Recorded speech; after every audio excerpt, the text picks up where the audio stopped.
이 고난주간, 그러니까 예수님께서 십자가 지시는 이 고난주간의 처음이 종료주일이에요. 어떻게 보면 이 하나님을 찬양하는 것과 이 고난과는 조금 거리가 멀은 것처럼 우리가 생각되잖아요. 하지만 예수님께서 뭐 하려고 이 예루살렘에 입성하셔서 고난 받으려고 하셨는가? 예수님께서 이 걸어가신 이 고난의 길은요, 바로 여기 있는 저와 여기 있는 우리 믿음의 모든 사람들을 구원하시기 위한 대속의 고난의 길이신 줄 믿습니다. 여러분, 이 사실을 나를 위해서 예수님께서 이 땅에 오셔서 고난 받으셨다, 고난의 길을 걸어가셨다라는 것을 깨닫게 되었을 때에 우리 신자는요, 그 주님께서 그 걸어가신 길을 우리는 찬양할 수 있게 되는 줄 믿습니다. 이 고난 주간에 특별히 우리의 마음 가운데는요, 하나님을 찬양하는 것, 이것은 바로 하나님께 영광 돌리고 하나님을 자랑하고 하나님을 자랑스러워하는 것, 이것이 다 하나님을 찬양하는 거 아니겠습니까? 이런 마음 가운데 우리가 이 고난 주간을 보내야 될 줄 믿습니다. 오늘 이 본문의 말씀은 예수님께서 예루살렘에 입성하시면서 나귀 새끼를 타고 입성하시는 내용이 기록되어 있습니다. 과연 이 말씀을 통해서 하나님께서 이 시간도 우리에게 무엇을 깨닫게 하시고 또 무엇을 말씀하시는가, 나에게 주시는 하나님의 음성이 있는 은혜의 시간 되시기를 간절히 축원드립니다. 마태복음 21장 1절 말씀부터 보면요, 마태복음 21장 1절, 그들이 예루살렘에 가까이 가서 감람산, 우리가 이 감람원이라고 부르기도 하는 이 산인데요, 이곳에서는 이 예루살렘에 약 2km 정도밖에 떨어지지 않는 아주 가까운 곳이다, 이렇게 생각하면 되겠어요. 이 감람나무가 많다고 해서 감람산이라고 이렇게 불려지기도 하는데요, 이 감람산 벳박에 이르렀을 때 예수께서 두 제자를 보내시는데 뭐하러 보내시냐, 2절 보니까 이르시되 너희는 맞은편 마을이 어디냐면 벳박에입니다. 벳박에로 가서 그리하면 곧 뭐가 있어요? 나귀가 있는데 두 마리가 있어요. 매여 있는 낙이 이제 어른 나귀가 있고, 그 낙이 새끼가 함께 매여 있는 것을 보리니 풀어 내게로 끌고 와라. 그러니까 여기서는 무엇을 풀고 와라는 것이 자세히 기록되지 않았지만요, 우리는 다 알고 있어요. 어떤 걸 풀어왔겠어요? 큰 거예요, 새끼예요? 새끼 풀어왔어요. 왜냐하면 예수님께서 예루살렘 입성하실 때 뭐 타고 입성하셨어요? 새끼 나귀 타고 입성하시잖아요. 예수님께서 이 나귀를 타고 입성하신대요. 여러분, 동물원에 가보셨어요? 전주 사람들 한번 가보세요. 좋아요. 근데 이 동물원에 가시면 거기에 뭐가 있냐면요, 나귀들이 있어요. 나귀가 커요, 작아요? 별거 없어요. 아주 조그매요. 그럼 뭐 힘도 없어 보이고 그런데 탈 수는 있을 것 같긴 한데요, 별로 그렇게 볼품이 없어요. 그냥 정말 볼품 없는 거, 키도 작고, 뭐 왕이 간다 하면 어떤 걸 타야 되냐, 백마 정도 뭐 이런 거 타야 될 거 아니겠어요. 하얀 말 타고, 웅장한 말 타고 이렇게 예루살렘에 입성하시는 거, 이게 멋지잖아요. 그런데 백말도 아니고 흑말도 아니고 뭐 그런 큰 말들도 아니고 명마들도 아니고 나귀 새끼, 참 보잘것없는 거 나귀 새끼를 타고 입성하신단 말이에요, 예수님께서. 당시에 이 빌라도 같은 사람들은요, 총독이었잖아요. 총독이 이 입성할 때는, 예루살렘 입성할 때는 어떻게 했냐면 군대를 이끌고요, 말을 타고요, 그들이 이끌어서 가는 거예요. 감히 누구도 그 행진 앞에 끼어들 수도 없고 감히 대항할 수 없을 만큼 이 강력한 군사력을 뽐내면서 들어가는 것이 당시 총독이 예루살렘에 입성하던 모습이었어요. 근데 그거에 비해서 지금 예루살렘에 예수님이 입성하시는 모습은요, 나귀 새끼를 타고 입성하는 게 얼마나 볼품이 없어요. 근데 이것은요, 하나님께서 예언하신 대로 예언의 성취를 통해서 예수님께서, 메시아께서 겸손의 왕으로 오셨음을 예언을 성취하시는 것을 이루기 위해서 이렇게 하시는 거예요. 스가랴서 9장 9절 말씀 보면, 시온에 따라 크게 기뻐할저다, 예루살렘 따라 즐거이 부르짖을저다. 보라, 내 왕이, 우리의 왕이 내게 임하신데 어떻게 임하시냐, 그는 공의로 오시며 구원을 베푸시며 뭐 하시다고요? 겸손하셔서 뭘 타신다고요? 나귀를 타시는데, 말을 타신 게 아니라 나귀를 타시는데, 나귀의 작은 것 중에서 뭘 타신다고요? 나귀 새끼. 이 나귀 새끼를 타시는 것 자체가 예언의 성취이긴 한데, 예수님의 이 땅에 오신 왕 되심의 모습을 뭘로 보여주냐면 겸손의 왕으로서 보여주고 계시는 거예요. 그래서 예수님이 이 땅에 오시는 길은요, 뭘로 오셨냐면 겸손의 왕으로 오신 줄 믿습니다. 여러분 성경 말고요 세상에 어떤 신들 신화들 많잖아요. 로마인 이야기 같은 거 보면 신들 많잖아요. 제우스 뭐 이런 게 많고 뭐 헬라 뭐 이런 신들 많잖아요. 이런 신들은요 다 어떤 존재로 나타내요? 강력한 힘으로요 사람들을 압제하고 죽이고, 그래서 너희들은 날 숭배해, 그렇지 않으면 다 죽어, 뭐 이런 모습으로 다 나타나서 번개 내려치고, 그리고 사람들 당장에 목을 잘라 죽이고, 뭐 이런 모습으로 하나님이 나타나신 걸로 다 그려져 있잖아요. 여러분 그런데요 우리 하나님, 이 땅에 오신 하나님은요 여러분 세상에서 말하는 그런 존재들하고요 전혀 달라요. 이해할 수도 없고 이해되지도 않는 하나님께서 이 땅에 오셨는데 가장 겸손의 왕이 되기 위해서 이 땅에 오셨다는 것입니다. 이해할 수 없는 것이에요. 예수님이 이 땅에 오신 것은요 자기를 낮추셔서 십자가상에서 우리의 죄를 대속하기 위해서 자기 몸을 다 내어주심으로 말미암아서 오늘 우리를 구원하시기 위해서, 우리의 사람의 힘으로는요 이해할 수 없는 하나님께서 우리 같은 존재를 위해서 낮아지셔서 고통받으셔서 겸손의 왕이 되셔서 우리를 구원하기 위해서 오셨다라는 것이 바로 예수님께서 이 땅에 오신 목적인 줄 믿습니다. 여러분 예수님을 따르는 제자들이요 예루살렘에 올라가기 전에, 오늘 이 마태복음 21장 전에 20장 말씀이 있을 거 아니겠어요? 20장에서 예루살렘에 올라가는 길에서 다툼이 일어나게 돼요, 제자들끼리. 왜냐하면 이 세베대 야고보와 요한의 어머니가 예수님을 찾아와요. 뭐하러 찾아왔냐? 이제 말하는 거예요. 예수님, 당신의 나라가 이제 이루어질 텐데, 당신의 나라가 이루어졌을 때 예수님의 보좌의 좌편과 우편에는 내 아들들이 앉게 해주십시오.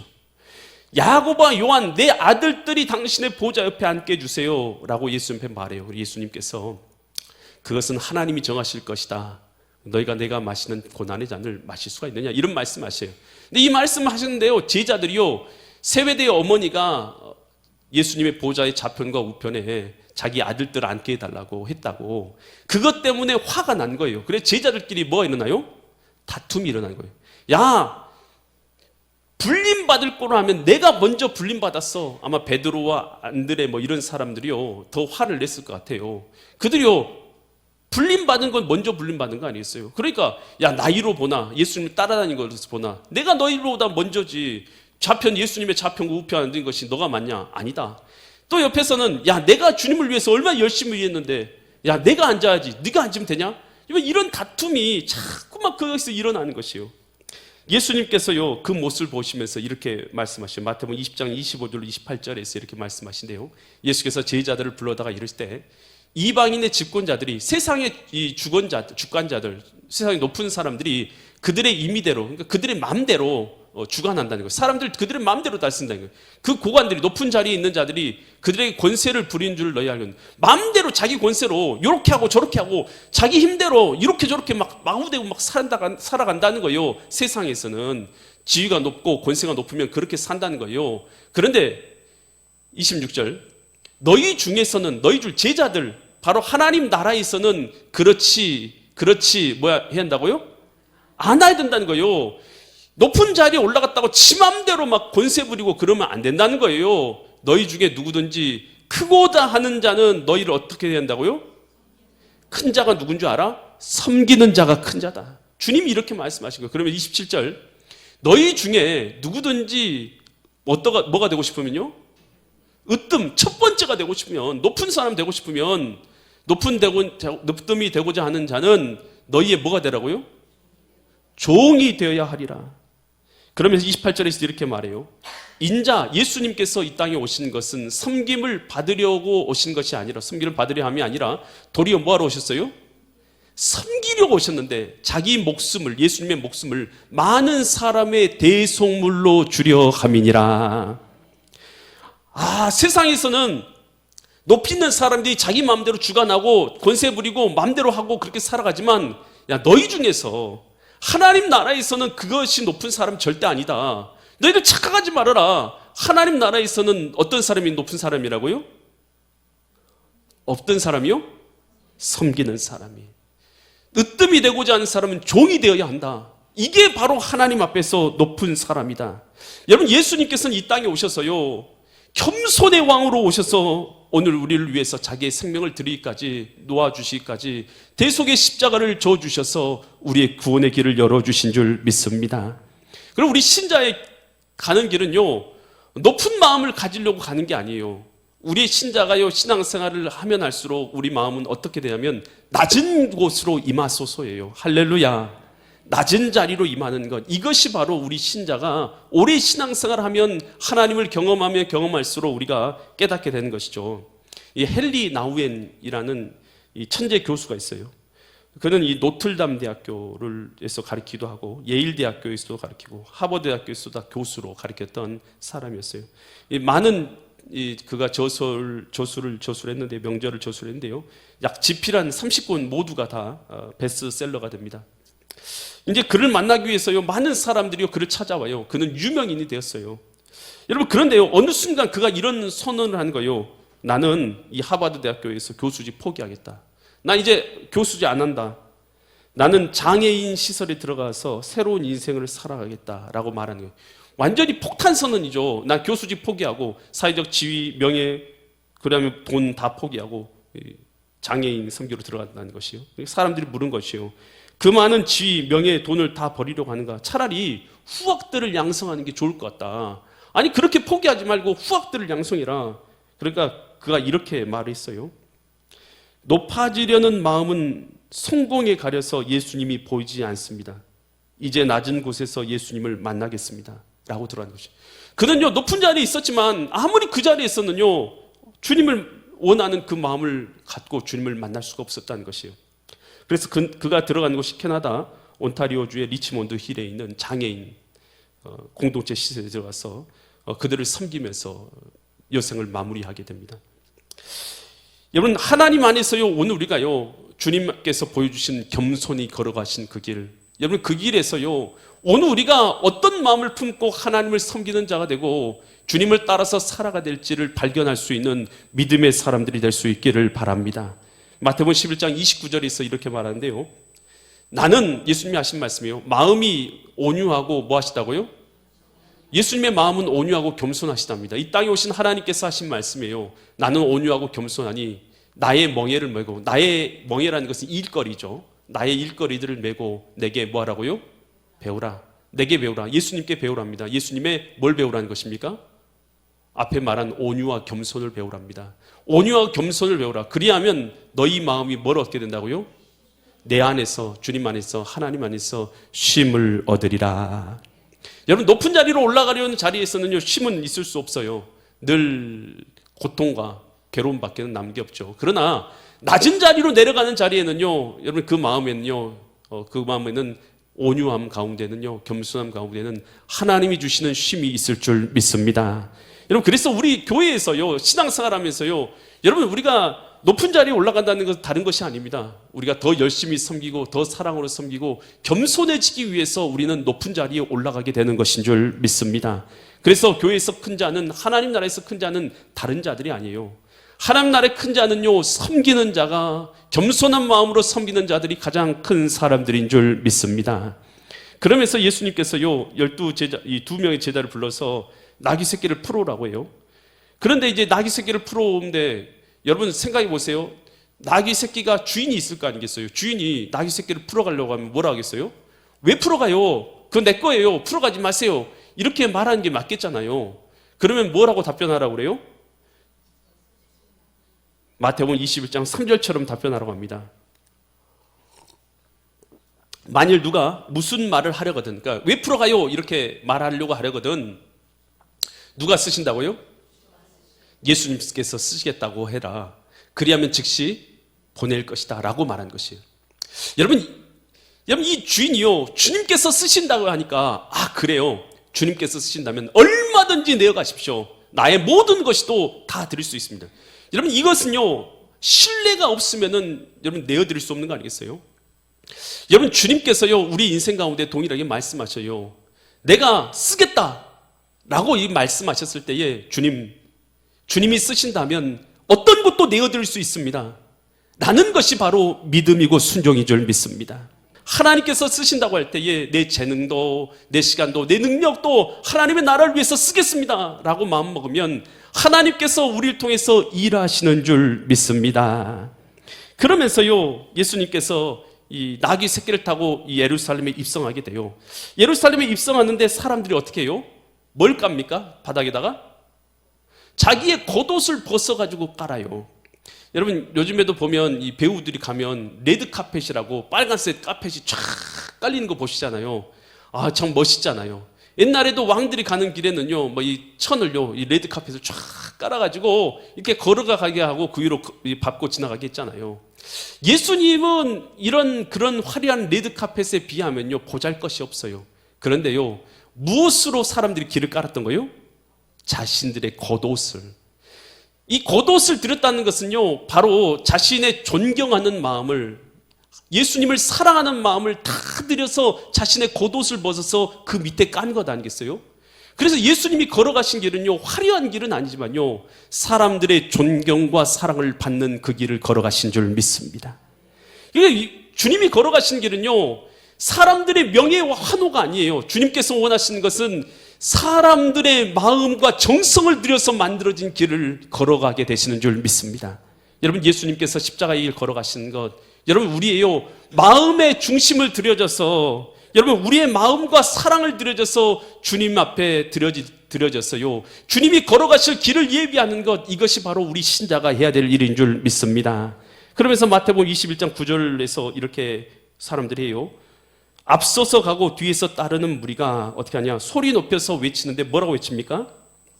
호산나라고 외쳐요. 호산나라는 뜻이는요, 호시아나라는 이 합성어예요. 호시아라는 뜻은 구원하다라는 뜻이에요. 무슨 뜻이라고요? 구원하다. 그리고 나라는 뜻은 무슨 뜻이냐면 영어에서 please, 제발, 이런 뜻하고 똑같은 이런 의미예요. 그러니까 호산나라는 뜻은 무엇이냐면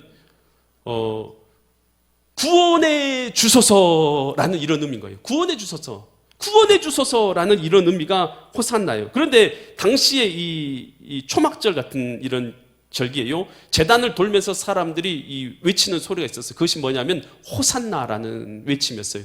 이 호산나라는 외침은 바로 이제 그 의미는 구원해 주소서라는 외침이긴 하지만 실제적으로는 우리를 구원하실 수 있는 분은 하나님밖에 없습니다라는 이 하나님 앞에서의 찬양과 경배와 비슷한 의미를 갖고 있었던 것이에요. 그래서 하나님 앞에서 호산나 한다는 것은 하나님만이 우리의 구원주가 되십니다. 우리를 구원하소서라는 그런 외침이었던 거예요.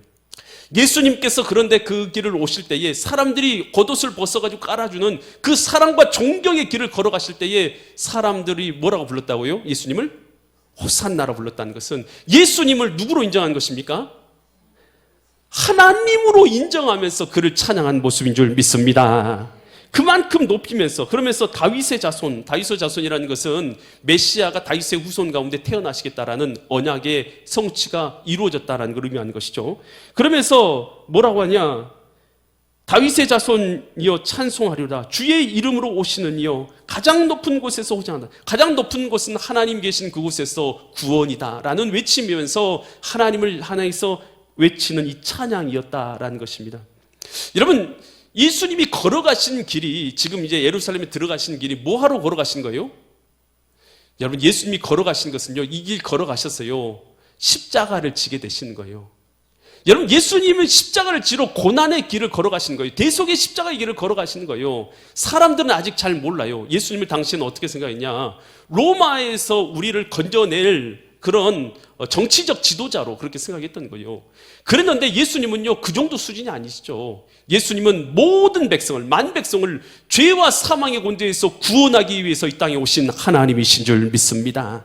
그들은 정확하게 이 사실을 알지 못했지만 호산나라고 찬양했지만 오늘 우리는 예수님께서 이 땅에 오신 것이 바로 저와 여러분들의 죄를 사시기 위해서 대속의 십자가를 져주시기 위해서 오신 하나님의 사랑인 것을 깨닫고 구원받은 자가 되었으니 그 주님의 걸어가신 길을 찬양하며 오늘 우리가 마주해야 될 줄 믿습니다. 주님께서요, 이 땅에 오신 것, 여러분, 그것은 바로 우리의 죄를 대속하심으로 우리를 구원하시기 위한 길이신 것이죠. 그래서 우리 신자들은요, 하나님께 어떻게 되냐? 하나님을 찬양하는 자가 되는 것이에요. 여러분, 우리를 지으신 목적이 뭐냐? 이사야 43장 21절에서 이렇게 말하고 있어요. 이 백성은 내가 나를 위하여 지었나니 나를 뭐하게 한다고요? 찬송하게 하려고 지었다라는 거예요. 찬송이 곧 우리의 뭐라고요? 지음받은 목적이란 거예요. 여러분 천국 가면 여러분 뭐 하실 것 같습니까? 천국에서 할 것이요. 요한계시록 5장 11절로 14절에서 천국의 모습의 일면을 보여주고 있는데요. 내가 또 보니 들음에 보좌의 생물들과 장로들과 그 둘러싼 많은 어떤 음성이 있어요? 천사들의 음성이 있는데 그 수가 만만여 천천이라. 만만천천이라는 건 셀 수 없다라는 뜻입니다. 수없이 많다는 뜻이에요. 12절 큰 음성, 천사들의 음성으로 이르되 뭐라고 천사들이 말하고 있냐? 죽임을 당하신 어린 양 예수님은 능력과 부와 지혜와 힘과 존귀와 영광과 찬송을 받으시기에 합당하도다. 셀 수 없는 천사들이, 천천만만의 천사들이, 셀 수 없는 천사들이 주님은 찬양과 영광을 받으시기에 합당하도다라고 찬양하고 있다는 거예요. 그랬더니 5장 13절 14절 계속 보면 또 내가 들으니 하늘 위와 땅 위와 땅 아래와 바다 위와 또 그 가운데 있는 모든 뭐가요? 앞엔 다 수식어고 피조물이, 모든 세상에 있는 온 우주에 있는 피조물이 이르되 보좌에 앉으신 이와 어린 양에게 찬송과 존귀와 영광과 권능을 세세토록 돌릴지어다. 이게 뭐냐면 찬양 아닙니까? 세세토록 하나님께 영광을 올리겠다라는 찬양. 그러니 5장 14절에서 네 생물이 이르되 아멘 하고 장로들이 엎드려 경배하더라. 모든 존재들이요 천국에서요 하나님 앞에 영광과 찬양과 경배를 올려드리고 있는 모습의 일면을 보여주고 있는 것이죠. 여러분 이 땅에서요 오늘 우리가 해야 될 것은 뭐냐? 나를 대속해 주신 주님의 은혜를 깨닫게 되면 우리는 주님을 찬양하게 되는 줄 믿습니다. 여러분 아까 이 성가대가 찬양 불렀던 찬양이 누구 때문이라는 찬양이에요. 제가 이 찬양을 아주 좋아하는 찬양입니다. 제가요 고등학교 1학년 때였던 것 같아요. 그때 옛날에 문학의 밤이 있었어요. 문학의 밤을 하는데 앞에서 발표를 하잖아요. 근데 그 발표곡으로 정했던 곳이 누구 때문이라는 찬양이었어요.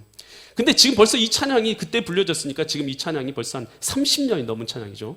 그런데 이 찬양을 준비하려고 애워서 다 찬양하려고 그것을 이 귀에다 꼽고 들으면서 잠을 자고 있단 말이에요. 문학의 밤 때 이거 하려고 발표 때 하려고. 그러니까 이 발표를 할 때 귀에다 꽂고 찬양을 듣고 이제 들으면서 잤단 말이에요. 근데 찬양 가사 내용이 이거잖아요. 누구 때문에 주님 십자가 지셨나요? 무엇 때문에 주님이 못 박히셨나요? 이게 계속 앞에 반복이 돼요. 누구 때문에 주님 십자가 지셨나요? 누구 때문에 주님이 못 박히셨나요? 이거 질문 아닙니까? 누구 때문에 예수님 십자가 지셨냐고 물어보는 거잖아요. 근데 이제 저는 이제 계속 자고 있었어요. 자고 있었는데 듣다가 그냥 잠드는 거예요. 귀에다가 음악 꽂고 자는 것처럼 그렇게 꽂고 자는데 의미 없이 그냥 애우려고 그렇게 했던 것이죠. 음악이나 이런 것을. 그런데 새벽 한 2시쯤 됐는데요. 잠결에 깬 거예요. 그 음악 소리 때문에 깼는데 후렴구가 갑자기 탁 들리면서 이게 들린다는 게 그냥 들리는 게 아니라 내 마음을 팍 치면서 들리는 거예요. 이 찬양이요. 나의 자랑이 되시기, 그 자랑이라는 부분이 갑자기 들려오는데요. 마음을 팍 치면서요. 눈물이요. 갑자기요. 헤어할 수 없는 눈물이 갑자기 몸에서 쏟아지듯이요. 쏟아졌는데요.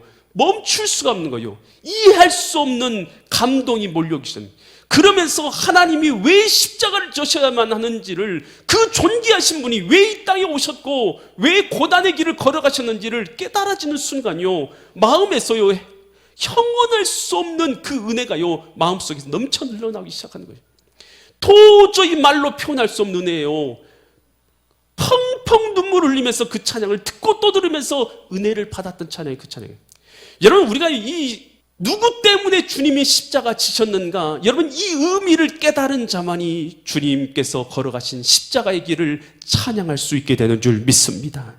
여러분, 그 찬양하는 사람들만이요 자기의 진짜 겉옷을 벗어들여서 감사와 사랑으로 주님 앞에 깔아드리며 주님 어서 오시옵소서, 주님 앞에 내 마음을 드리면서 주님을 마주할 수 있게 되는 줄 믿습니다. 이 고난의 주간에요, 여러분 주님을 찬양하는 것, 주님의 길 앞에 우리의 마음의 존경과 사랑을 놓아드리면서 주님을 찬양하며 이 길을, 이 고난주간을 보내시는 믿음의 거룩한 성도님들 되시기를 예수 그리스도의 이름 받들어 간절히 축원드립니다.